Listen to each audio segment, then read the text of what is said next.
Alright guys, tingnan nga po natin itong viral ngayon, trending sa social media. Ito pong isang rock band, okay, na nag-concert po doon sa Davao. May pinalayas daw po na DDS na nanggugulo sa loob po ng concert. So alamin po natin.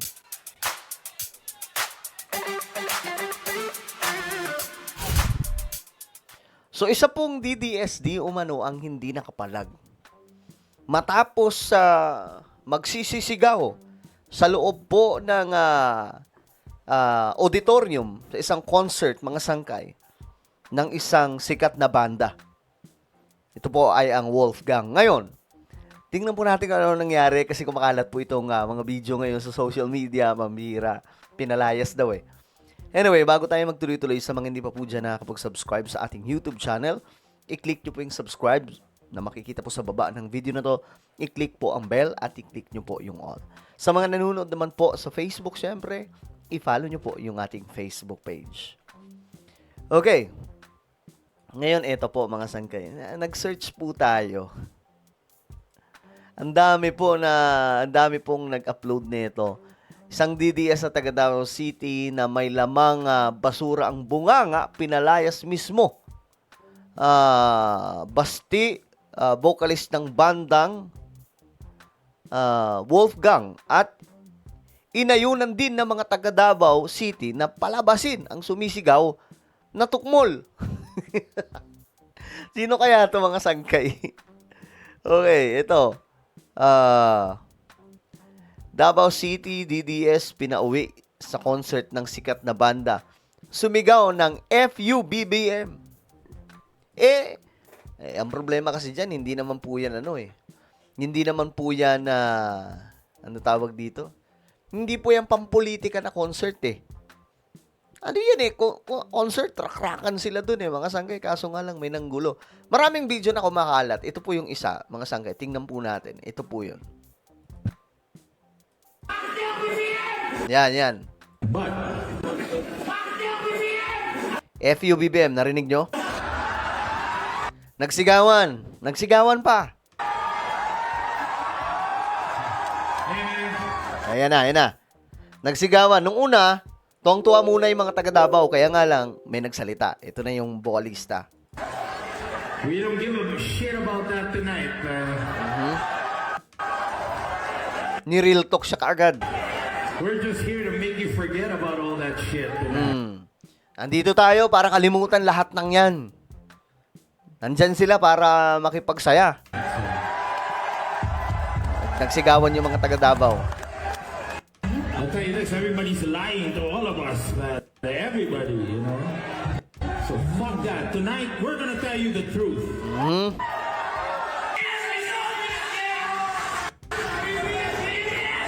Hey man, we're gonna go home if you guys keep this shit up. We're not gonna turn this into a fucking thing. You wanna do your freedom of speech, go out into the fucking hallways and do it there. Right here. Okay. Kita nyo? Kung gusto nyong gawin yan, yung freedom of speech na yan, o kung anong gusto nyong saloobin, doon kayo sa labas. May mga may mga lugar doon na pwede silang magsisisigaw. Ayan ang pinagalitan na po ng bukalista. This is rock and roll country, man. And I'm talking about Monegasque. So just keep quiet for a bit so I can share you a little bit about this guy. He's one of the fucking greatest, one of the nicest, most kupal people you will ever meet in your life. But he will love you the whole time he's doing it. Anyway, get that fucking guy out of here. Get that guy out of here. Kinalayas, makulit eh. Ulitin natin yung part na yun. You the whole time he's doing it. Anyway. Sumigaw ulit. BBMFU. Ngayon ito na bad trip na po yung bukalista. Get that fucking guy out of here. Get that guy out of here.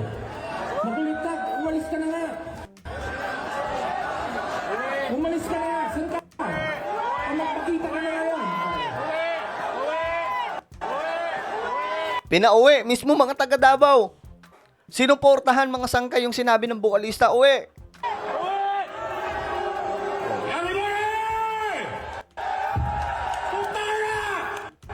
But Ay, nako po, ang gulo kasi. Ngayon, ito, may ibang video mga sangkay dito. Tingnan natin. Umalis ka na! Saan ka? Ang magpakita. Unfortunately, the road that we've been on, some people didn't make it. Not just some people, but some of the greatest members of this band didn't make it, you know?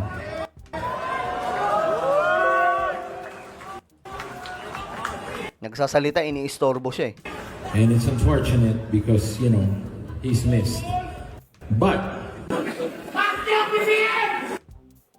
Ayan na. hey man, we don't give a shit about that tonight, man.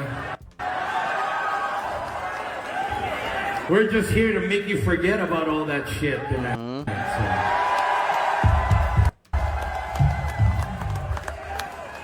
I'll tell you this, everybody's lying to all of us, man. Everybody, you know.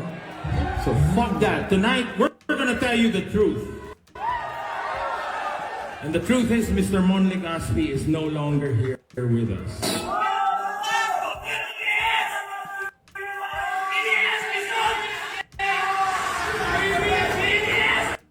Hey man, we're gonna go home if you guys keep this shit up. We're not gonna turn this into a fucking thing. You wanna do your freedom of speech, go out into the fucking hallways and do it there. Right here. This is rock and roll country, man. And I'm talking about Mon Legaspi. So just keep quiet for a bit so I can share you a little bit about this guy. He's one of the fucking greatest, one of the nicest, most kupal people you will ever meet in your life. But he will love you the whole time he's doing it, man. Anyway, get that fucking guy out of here. Get that guy out of here. Makulit ka, umalis ka na nga. Umalis ka na nga, saan ka? Ang magpakita ka na ngayon.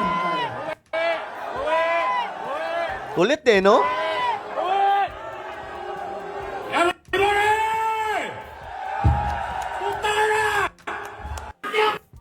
Okay, hindi ko magets kasi merong isa pang sumisigaw dito eh. Meron ding isang sumisigaw laban sa mga DDS. Hindi ko alam, Dabawenyo yun or kung sino man yun. So, for me, hindi malinaw mga sangay kung sino yung pinalayas kung isa po bang DDS. Kasi ito, pakinggan nyo ha. Pakinggan nyo mabuti. So I can share you a little bit about this guy. Pakinggan ulit natin yung unang part mga sangkay. May sumigaw dito eh.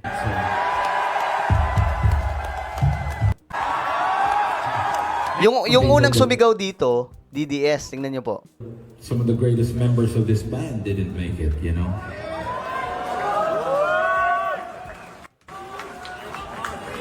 And it's unfortunate because, you know, he's missed. But, Yan. Yan yung unang nagsalita. FUBBM. Pero may susunod dyan.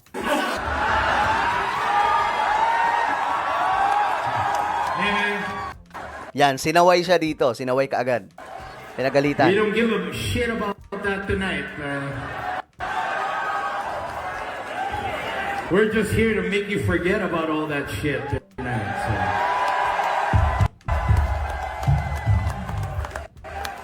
I'll tell you this, everybody's lying to all of May us, susunod dyan na sisigaw. Pakinggan mo natin. man. Everybody, you know? So fuck that. Tonight, we're gonna tell you the truth. And the truth is, Mr. Mon Legaspi is no longer here with us. Ano daw? Merong sumigaw. Ito yon.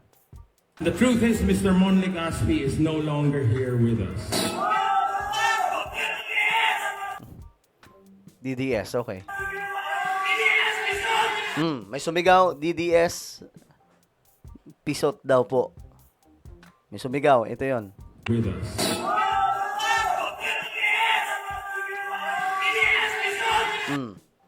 Yun, may sumigaw. Pinagalitan din po.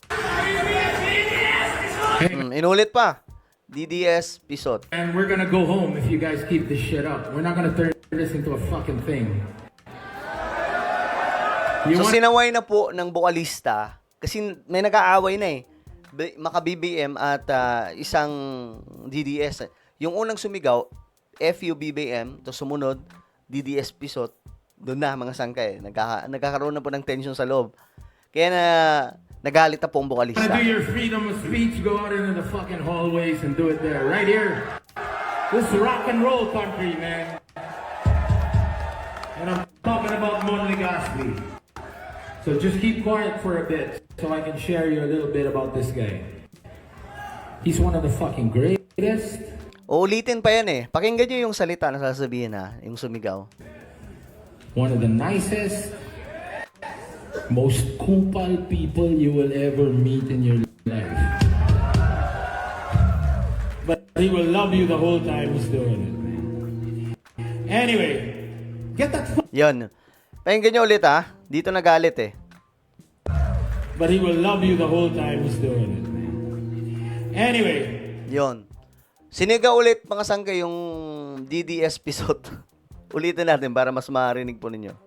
but he will love you the whole time he's doing it. Anyway, Sinigaw ulit po yung DDS Pisot. get that fucking guy out of here. Get that guy out of here. Makulit ka. Umalis ka na nga. Umalis ka na nga. Saan ka? Magpakita ka na ngayon.